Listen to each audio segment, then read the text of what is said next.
Hi guys, welcome back to the channel. Thanks a lot for tuning in. I hope everybody's doing well today. Shout out to all the subscribers and thanks to anybody new locked in. Gratitude to you.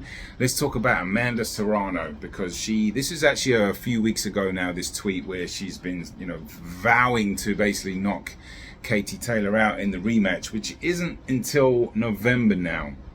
I'll put the date up on the screen just to make sure, because they had, obviously it was under the Jake Paul Mike Tyson, that's the co-main event on Netflix, but that fight got cancelled, or not cancelled, postponed. So I think it's in November, but I've been meaning to make this video because I follow Amanda Serrano on Twitter or X, and obviously I just watched that fight back yesterday. I mean, how Katie Taylor won that fight, I will never know. A robbery is, I tend to go light on the word robbery, but to me, Katie Taylor didn't win that fight. I really I just scratching my head and thinking, well, Amanda Serrano, I thought, dominated parts of the fight, especially, early there was some contrasting scorecards, but to me, it looked like she was doing more of the work. She was pressing the fight too, landing harder shots, cleaner shots, more accurately. It's a lot of body work she was doing, she was landing some magnificent body shots. And here on the review, we're seeing Amanda wind up big for a body shot there to Katie's belly. I mean, really, just sending those shots in, hurting Katie Taylor in multiple rounds, including the 5th round, where she nearly stopped Katie Taylor, and as a matter of fact, that could have quite easily been stopped. Best round of the fight. Katie's legs are straight. She's not even bending them. Right? I'm not saying it should have. Blood from the nose of Katie Taylor from Amanda Serrano here. She's looking bloody. I'm just saying, on another day. Katie Taylor is hurt. Katie Taylor is hurt. She's holding on for dear life. Look at Amanda Serrano. You taking so many hard, clean shots when you're bleeding and you're getting beaten up. We've never seen Katie in trouble like this before. And you're getting basically she looked like she was really taking just some hurt badly. Absolutely has. Look at the Puerto Rican sensation go. Katie is taking so much damage right now. That could have at the very least been a 10-8 round, right? She's off balance. She has no legs.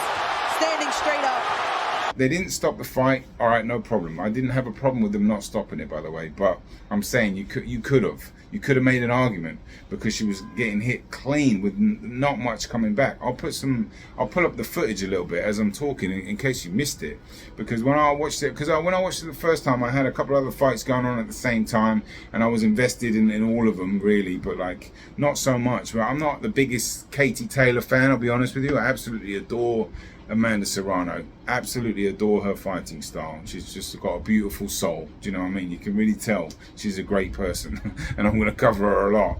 But Katie Taylor, no disrespect at all, I'm not the biggest fan of her style. I think she's an absolute warrior. She's tremendous for Irish boxing. I'm not taking anything away from that at all. It doesn't I don't know if tick the boxes is the right word, but when I watch Katie Taylor, I'm more drawn into beautiful footwork and skills and passion. Amanda Serrano fights with passion.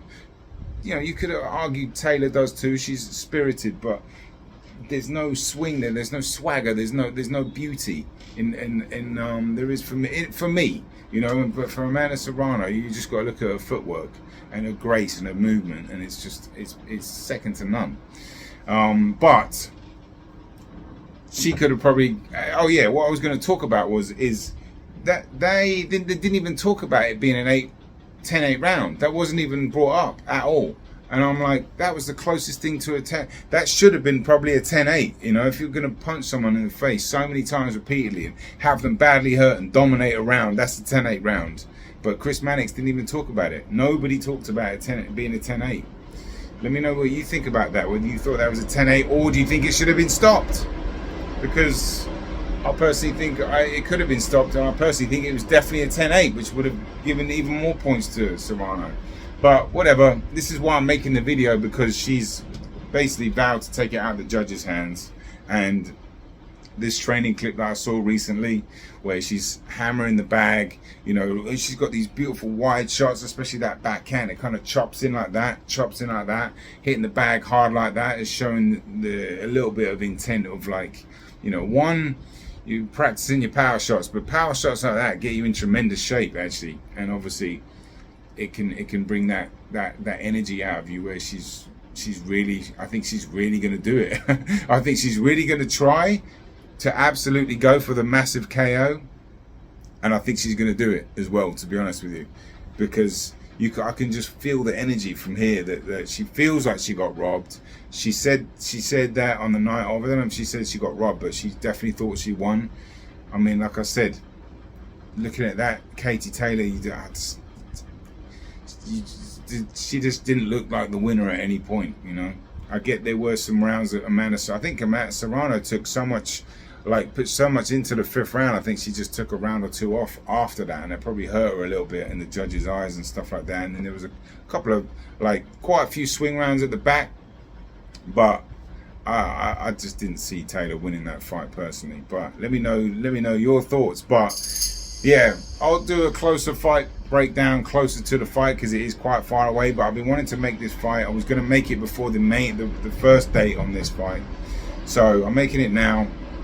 I think she's going to go for the KO. She's sounding like she's going to go for the KO. I hope she does get the KO, because she deserved the win the first time around. But that's it from me. Let me know your thoughts. Boxing on the Edge. Take care.